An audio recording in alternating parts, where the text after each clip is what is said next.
Me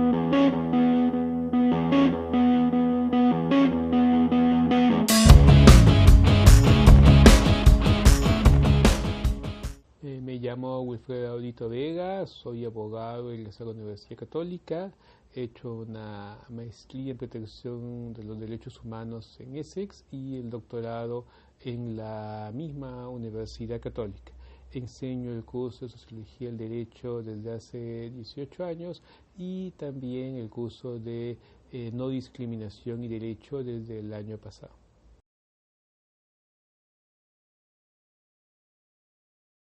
Muy bien, la discriminación racial es el rechazo a una persona o a un grupo de personas basado en sus rasgos físicos. Las personas racistas tienen la creencia que basta apreciar determinados aspectos del fenotipo de una persona, como el color de piel, el color del cabello, la forma de los ojos, para poder juzgar a la persona, sea de manera estética, sea en su capacidad intelectual, sea en aspectos.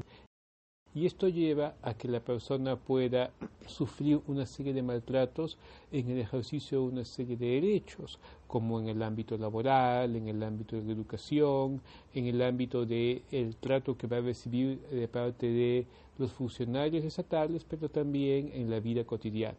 Es uno de los problemas más fuertes de nuestra sociedad, pero al mismo tiempo es uno de los problemas que menos son enfrentados por las autoridades.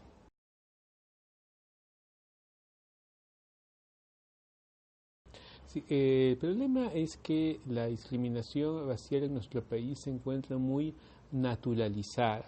Es decir, en la vida cotidiana las personas actuamos normalmente sin darnos cuenta que tenemos comportamientos que tienen esta connotación racista.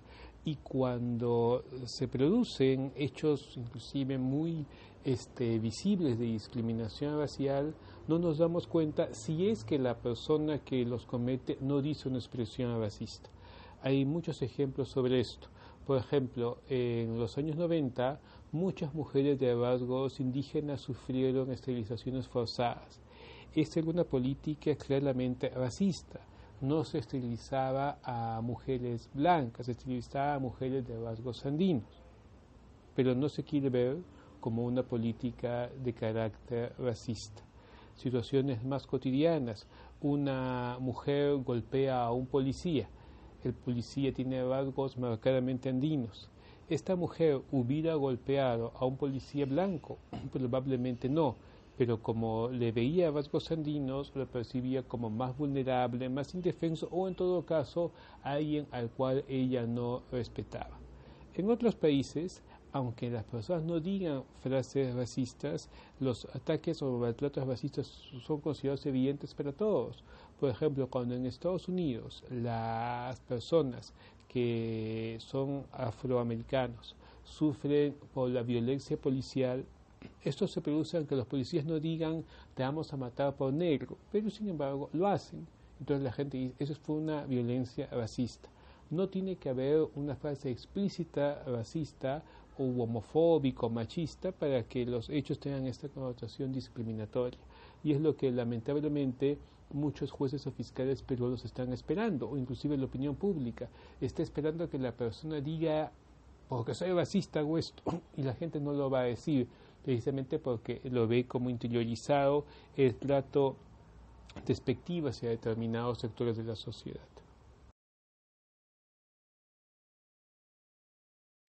Sí, bueno, lamentablemente el racismo puede coexistir en una sociedad multicultural o en una sociedad multirracial o multiétnica, porque lo que sucede es que podemos coexistir, pero establecer jerarquías. De hecho, en la época colonial ya la sociedad también era una sociedad multiétnica. Había blancos, había mestizos, había negros, había indígenas, pero había una jerarquía. La independencia no ha cambiado esa jerarquía. Entonces, esas nociones todavía están presentes. Entonces, por supuesto que los peruanos saben que hay afroperuanos, saben que hay indígenas, pero eso no quiere decir de que no se establezcan jerarquías entre los grupos. Y este fenómeno, si bien está muy extendido, habría que señalar que a la población afroperuana sufre además el ser una minoría en nuestro país. Entonces, el resto de la población, blancos, mestizos, andinos, consideran que las personas que son afroperuanos es posible burlarse de ellos o inclusive esa percepción como que son inferiores, sentir temor, está esto muy extendido también por este carácter de minoría. La población andina es una población que es mayoritaria, también sufre discriminación, pero son situaciones que son un poco diferentes. Por ejemplo, en la población afroperuana, si bien ellos sufren mucha discriminación racial, hay un elemento, sobre todo con las mujeres, que se les considera muy atractivas. Y además se les ve, lamentablemente hay una hipersexualización de la mujer afroperuana, como que con ella siempre es posible tener relaciones. Con las mujeres andinas y también con los varones andinos, la percepción es totalmente diferente. Es la percepción de no verlos atractivos o de no verles ningún tipo de atractivo sexual. Entonces, digamos, dentro de la especie de jerarquía estética, las personas blancas están en primer lugar, le siguen los que tienen ascendencia afro y en el último, casi que no tienen atractivo, es como se percibe la población andina. Por eso hay ese tipo de matices en cuanto a la discriminación racial.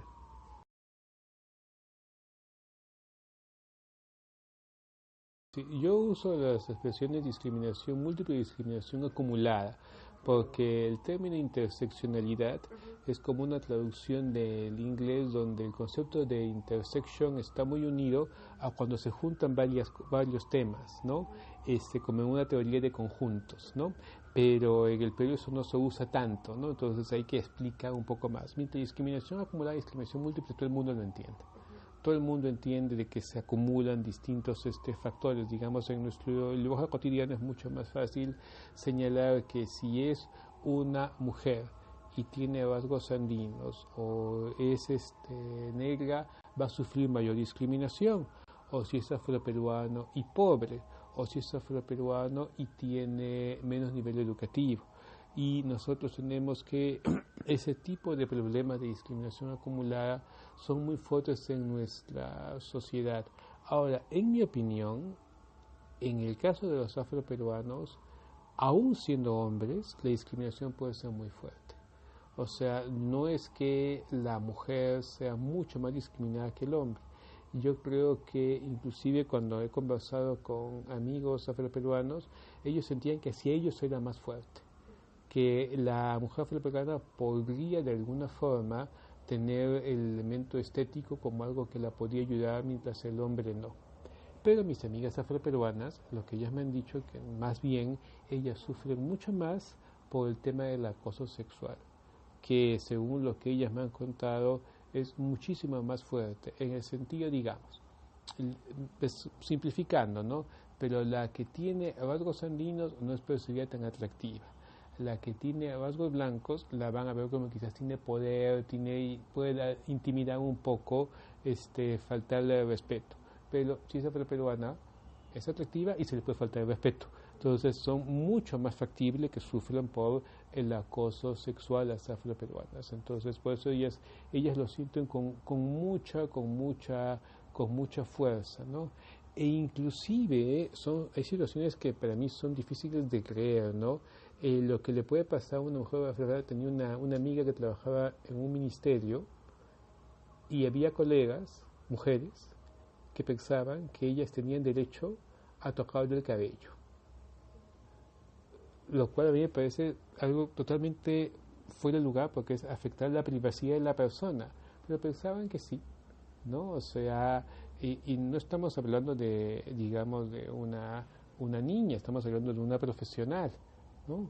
O como le pasó a otra amiga, fue peleando en un encuentro de mujeres todas profesionales, donde una señora de un ministerio le dijo, tú debes cocinar muy bien, ¿no? O sea, asumiendo esa idea de que las afroperuanas están hechas para la cocina, ¿no?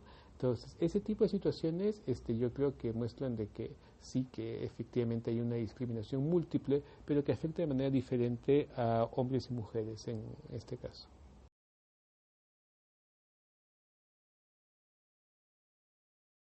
Ahí hay que tener mucho cuidado, ¿no? Primero, se puede pensar que esta clínica al establecer ese tipo de preguntas, lo que quería hacer, por ejemplo, era asignaba a los más blancos a los mejores cuartos de la clínica, o asignaba a los andinos o a los negros a los peores médicos, probablemente no. Entonces, ¿por qué lo hacían?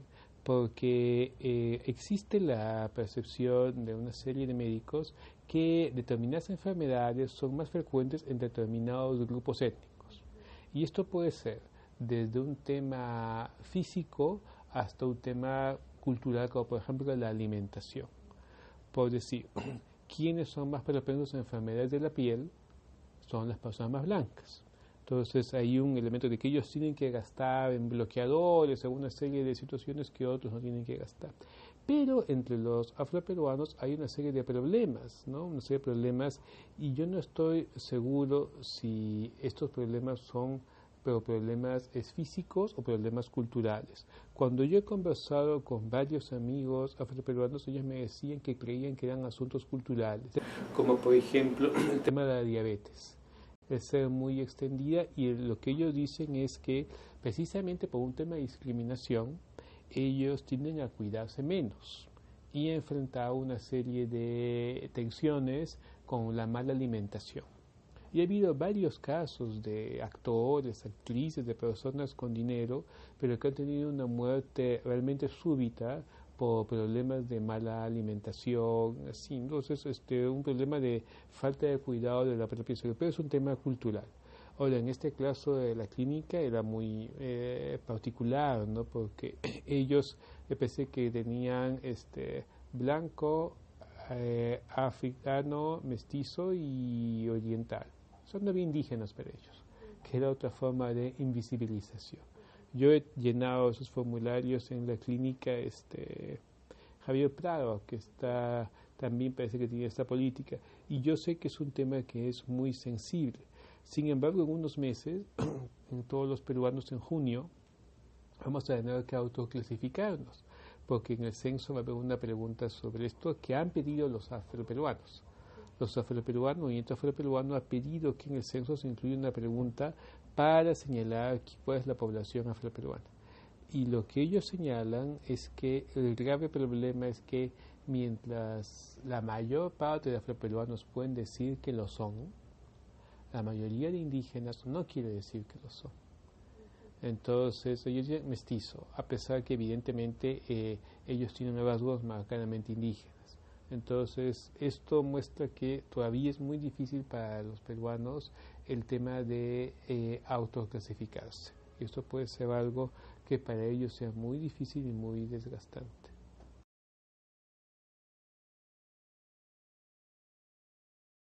La discriminación racial evidencia que las personas tienen estereotipos y prejuicios. Los estereotipos son formas de conocer el mundo, y los prejuicios son actitudes que están en función de esos estereotipos. Lo que sucede en el tema de la discriminación racial es que las personas acumulan una serie de estereotipos negativos y prejuicios desfavorables. De hecho, tener prejuicios o estereotipos no necesariamente va a ser negativo. Si nosotros vemos por la calle a un señor canoso que camina despacio y que tiene en la mano un niño de unos 4 años con uniforme escolar, nosotros vamos a decir, seguro son abuelo y nieto.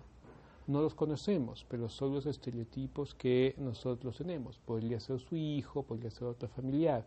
En el caso de racismo, básicamente son estereotipos negativos sobre las personas que son los que se manifiestan. El problema es que los estereotipos y prejuicios subyacen en la persona, subyacen en el inconsciente y afloran en un momento de tensión.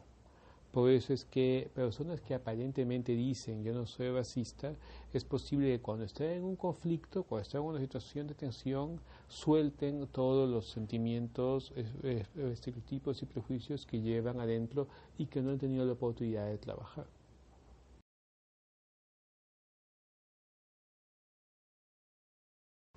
En los últimos años ha habido políticas públicas muy importantes para visibilizar la problemática afroperuana.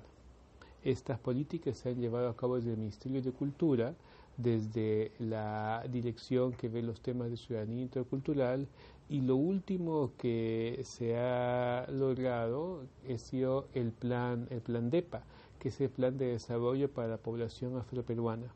Este plan tiene una serie de metas en materia educativa, metas en temas de derechos, e inclusive este plan lo que busca es que haya una incorporación de trabajadores y profesionales afroperuanos a las distintas entidades estatales, que es lo que en otros países se hace también, o sea, medidas de discriminación positiva en materia de empleo. ¿Qué es lo que sucede? Que si se presentan 30 postulantes y un postulante es más blanco, él va a tener siempre más posibilidades por los prejuicios favorables. Frente a esto, el afroperuano está en una situación de desventaja, y por eso lo que se busca es asegurar las posibilidades de que ellos sean contratados por las distintas entidades estatales de una manera más o menos proporcional al resto de la población. O sea, si hay un porcentaje de población afroperuana en nuestro país, ese porcentaje también tendría que estar reflejado en universidades, en el empleo o en medios de comunicación. Por ahora nosotros lo tenemos en la televisión, por ejemplo, deberíamos tener mucha más presencia afroperuana, pero no ligada a temas como el baile, sino como narradores de noticias, sino de otra manera, ¿no? A eso debería llegar.